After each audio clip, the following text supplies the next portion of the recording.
अस्सलामुअलैकुम दोस्तों, सबसे बड़ी खबर, बड़ा खुलासा, ब्रेकिंग न्यूज़ दोस्तों। सीमा मार्च के महीने में जब पहली मर्तबा नेपाल गई थी, नेपाल में उसको रिसीव करने वाला कौन था? जो खबरों में सुना गया, दिखाया गया कि लप्पू थे।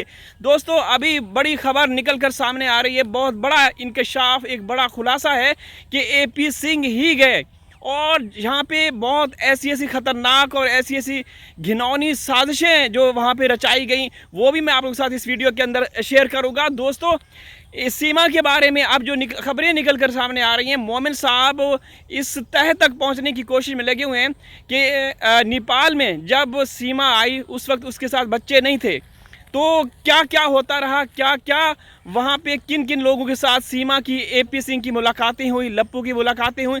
दोस्तों इस हवाले से सारी चीज़ें मैं तफसील के साथ बयान करूँगा। ये मेरा न्यूज़ चैनल है, अधिक से अधिक सब्सक्राइब कीजिए, प्यार दीजिए, अंधाधुंध प्यार दीजिए, हम खुल के खेल रहे हैं। दोस्तों AP सिंह ही रिसीव करने वाला व्यक्ति था एयरपोर्ट पे जब दुबई से वो नेपाल पहुँची। तो AP सिंह अपने दोस्त जो विनायक होटल के मालिक हैं, वो AP सिंह के दोस्त यार या जो भी हैं उनके ही वो जानने वाले थे पहले भी शायद, क्योंकि ये एक अयार मकार किस्म का इंसान है, तो इसी होटल का इस्तेमाल करता रहा होगा। तो ये उनके दोस्त हैं जो विनायक होटल जिसमें सीमा रुकी रही। तो दोस्तों अब जो ख़तरनाक घिनौनी जो हरकतें होती रहीं, मैं वो बताता चलूँ। AP सिंह ही करवाते रहे। AP सिंह जो कि अभी स्क्रिप्ट लिख के सीमा को ये बोल देता है कि ये पढ़ें, वो तोते की तरह पढ़ती रहती है। तो दोस्तों AP सिंह सीमा को पहले दिन जब सीमा पहुंची, रिसीव किया, होटल में लेके गए, उसको बोल दिया कि आप वहाँ जाएं, आपको 20 रुपए की दही लेके आएँ, 10 रुपए के पकोड़े लेकर आएँ। लप्पू को तो ढाल के तौर पे उसको बस आप समझ रहे होंगे। तो तलवा चाटने वाला AP सिंह ही था। पहले दिन उसके तलवा, जूते चाटे, उसकी जो भी होती है चुमा चाटी, सारा कुछ वो जूते चाटता रहा, पाँव तलवा चाटता रहा। और दूसरे दिन फिर जो खबरें निकल कर सामने आ रही हैं, दूसरे दिन हिंदुस्तान नेपाल का जो बॉर्डर है वहाँ पे सीमा को लेके गए।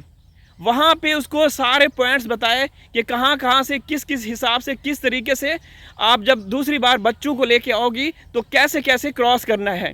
और ये भी सुनने में आ रहा है कि जो जो सिक्योरिटी ऑफिसर्स सस्पेंड किए गए हैं, तो उनके साथ जो AP सिंह है उनके कोई पहले से ही वो था कि उनको शायद बताया गया होगा। जाहिर सी बात है उनको सस्पेंड कर दिया गया। ये तो आपके जो मेन स्ट्रीम चैनल है इस बात को उन्होंने कवर किया, खबरों में, अखबारों में सब कुछ ये दिखाया गया। तो 2 सिक्योरिटी ऑफिसर उनको सस्पेंड किया हुआ है। और इसमें अब AP सिंह का हाथ नज़र आ रहा है। अब ये कंफर्म हो चुका है कि सीमा को ये बॉर्डर का एरिया दिखाया गया। AP सिंह ही पहले दिन मैंने कहा ना कि उसके जूते चाटता रहा कमरे के अंदर विनायक होटल में, उसका तलवा चाटा, सब कुछ ठीक है। और उसके बाद दूसरे दिन फिर इसको लेके गया बॉर्डर वाली साइड पे, वहाँ पे उसको दिखाया कि कैसे आपने यहाँ से क्रॉसिंग करनी है। दोस्तों ये देखिए इस बंदे को, क्या ये बंदा हिंदुस्तान का वफादार हो सकता है? ये देशद्रोही है। 140 करोड़ लोग कहाँ गए? मोमिन साहब इस बात तक पहुंच चुके हैं और वो नेपाल हुकूमत या जो भी ऐसे वहाँ के इदारे हैं उनके साथ संपर्क में हैं और खोज लगाने में लगे हुए हैं। लेकिन ये खबरें हमारे तक पहुंच चुकी हैं कि सीमा को रिसीव करने वाला लप्पू नहीं था, ये AP सिंह दग्गड़ दल्ला था। AP सिंह दग्गड़ दल्ला था। और ये भी सुनने में आया है कि ये पहले आया जाया करता था, अब मालूम नहीं किसी और महिला के साथ इसके कोई संबंध होंगे, लेकिन ये विनायक होटल जो है, ये विनायक होटल में ही ठहरा करता था। और जो उसका मालिक है वो भी सेम कैटेगरी का है, उसी का दोस्त यार जो भी आप समझे, उसी का है होटल। वो हिंदुस्तानी नागरिक है जिसका होटल नेपाल में है, विनायक होटल, उसी में रुके थे। और दोस्तों अब यहाँ से अंदाज़ा लगाएं कि ये बंदा अपने देश के साथ, अपने वतन के साथ वफादारी कर रहा है, नहीं कर रहा। मैं मिसाल देता हूँ, ये कानून का मुहाफिज है ना, ये भड़वा अपने आप को वकील बोलता है, वकील बोलता है, वकील का जो कानून होते हैं उनके मुहाफिज हैं। आप मिसाल देख लीजिए मोमिन साहब दी ग्रेट को, अजीम शख्सियत, महान शख्सियत। लव यू मोमिन साहब, आप सब लव यू बोलिएगा, मोमिन साहब जिंदाबाद लिखिएगा। तो मोमिन साहब कितनी बड़ी महान शख्सियत है, मोमिन साहब कितनी बड़ी शख्सियत है। वो कानून के महतहत बात करते हैं, कानून की बात करते हैं, कानून को लेकर साथ चलते हैं। और ये दग्गड़ दल्ला किसकी बात करते हैं? हिंदुस्तान के जो भी कानून हैं उनका मजाक बनाते हुए सीमा को इस्तेमाल कर रहा है। वो जनाब मोमिन साहब बताते हैं कि हिंदुस्तान के कानून के मुताबिक इलीगल व्यक्ति को ये परमिशन नहीं कि वो सोशल मीडिया का इस्तेमाल करे, लेकिन ये भड़वा उसको लिख लिख के दे रहा है, स्क्रिप्ट दे रहा है, और वो अपने चैनल पे आके बकवास कर रही है। फिर देश धर्म की बातें कर रही है। सनातन धर्म में इस भड़वे को, जो दग्गड़ दल्ला प्रो मैक्स है एपी सिंह, इसको एक भगवान जी के साथ इसकी तुलना करती है और अपना के द्रौपदी जी है उनके साथ अपनी वो करती है। अरे दोस्तों, ये आप लोगों ने देखा कितने आशिक यार इसकी आशना निकल कर सामने आ रहे हैं। एक जिसकी पुंगी बजी हुई, ऐसे ऐसे पुंगी बजी हुई है उसकी, जैसे वो होता है ना, कबाड़ होता है, उसको वो क्या होता है जो उसको प्रेस करते हैं, ये इसी तरीके से कुचली हुई है। इतनी गलाजत की भरी हुई, इतनी गंदी औरत, और अपने आप को किसके साथ तुलना कर रही है? दोस्तों यहाँ देखिए, ये मजाक बनाया जा रहा है या नहीं? अभी भी आप लोग सोए हुए हैं, अभी भी आप लोग सोए हुए हैं दोस्तों। सनातन चलें, शायद किसी कुछ जो आटे में नमक के बराबर कुछ ऐसे लोग हैं जिनको वो पाकिस्तान के बारे में बोलती है खुश होते हैं, या इस्लाम के बारे में बुरा भला बोलती है तो वो खुश होते हैं, लेकिन अब तो ये इसने सनातन धर्म की तौहीन की है। अभी भी क्यों खामोशी है? प्रशासन कहाँ है? पुलिस कहाँ है? पुलिस भाई, पुलिस इसकी जेब में है, पुलिस इस पे हाथ नहीं डालेगी, पुलिस इस पर हाथ नहीं डालेगी। बाकी आप समझ रहे होंगे। दोस्तों ये बंदा साबित हो चुका है, एपी सिंह ही रिसीव करने गया था और उसी ने ये सारे जो बॉर्डर के एरियाज़ हैं वो दिखाए, रेकी करवाई।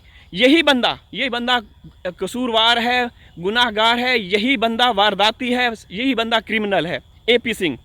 अब इसको, ये आप लोगों की जिम्मेदारी, आप उठें, जागें, इस बंदे को सज़ा दिलवाएं और इसको इस दुनिया पे, इस धरती पे रहने का हक हासिल नहीं है, जेल में होना चाहिए।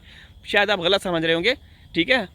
तो इसको, इसके गले में पट्टा डाल के इसको बांधना चाहिए एपी सिंह को। बुढ़ा, ना दांत ना आंत ना सांस, कुछ भी नहीं, भड़वा यहाँ से भागता हुआ चला गया वहाँ रिसीव करने के लिए। और वो अभी भी ये रात को साड़ी पहन के, सीमा ने जो इसको साड़ी दी है, साड़ी पहन के रात को आता है इसके घर में। जब घर में आता है जो लप्पू है वो खुद से ही चला जाता है, एपी साहब मैं दही लेके आऊँ, मैं पकोड़े लेकर आऊँ, मैं समोसे लेकर आऊँ, मैं ये लेके आऊँ, मैं वो लेके आऊँ। ये फिर कानून की डिग्रियाँ बताता रहता है सीमा को रात को। आपको पता है दिन में ये भैया है, रात को भाया बन जाता है, भाया। तो दोस्तों अफसोस का मकाम है, हम हक और सच की बात करते रहेंगे, हम बोलते रहेंगे कि ये बंदा क्रिमिनल है, यही सीमा को बुलाने वाला यही है, क्योंकि जो वो है, वो चूहा है, उसके दिमाग में भूसा है। भूसा तो इसके भी दिमाग में भी है, लेकिन ये थोड़ा बहुत कानून को जानता है। इसीलिए इसने बोला है, जब ये पहली दफ़ा गई, कि भाई बच्चों को लेकर आ, मैं तेरी भी कमाई करूँगा, तेरे बच्चों से भी कमाई, उसकी भी कमाई खाऊंगा, और तू आसानी के साथ जो तुम्हें रास्ता दिखाऊंगा, जो बॉर्डर का एरिया दिखाऊंगा, तो तू घुस जाएगी आराम से, फिर हम वो करेंगे, मज़े करेंगे। तो एक बेगैरत, एक महान बेगैरत है एपी सिंह। तुम्हारे पैगामात आ रहे हैं इनडायरेक्टली हमारे तक, लख दिल लानत तेरी ज़िंदगी ते भड़वा। तू क्या समझता है कि हम तेरे से डर जाएंगे? तू अपनी बहन बेटी को लेके आ। मैं बार बार तुम्हें याद दिलाता हूँ, कोई 18-19 साल की हो, जो थोड़ी सी हो, लेकिन तू जिस तरीके से काला कौवा सड़ा हुआ है, टकला है, तेरा माल मटीरियल, तेरी नस्लें भी ऐसी होंगी। तू सीमा का तो इस्तेमाल कर रहा है, तू लेके आ, फिर लोग देखेंगे जो स्क्रिप्ट तू लिख के देता है, वो देख के खुश होंगे, भाई ये भैया नया माल आया है एपी सिंह की नस्ल में से, उसको देख के पढ़ेंगे। तू तेरी ज़िंदगी पे बेगैरत इंसान, देशद्रोही है। दोस्तों आप उठें, जागें, क्योंकि पुलिस तो, आप ज़्यादा शोर भी मत करें, पुलिस सो रही है, डिस्टर्ब मत कीजिएगा, ठीक है? उनको सोने दें, ख्वाब खरगोश के मज़े ले रही है। तो दोस्तों आप लोग मेरा ये नया चैनल सब्सक्राइब कीजिए, हम लोग इसी तरीके से खुल के खेल रहे हैं और खेलते रहेंगे। इजाज़त चाहता हूँ, हाज़िर हूँ किसी और वीडियो में। अल्लाह हाफिज़।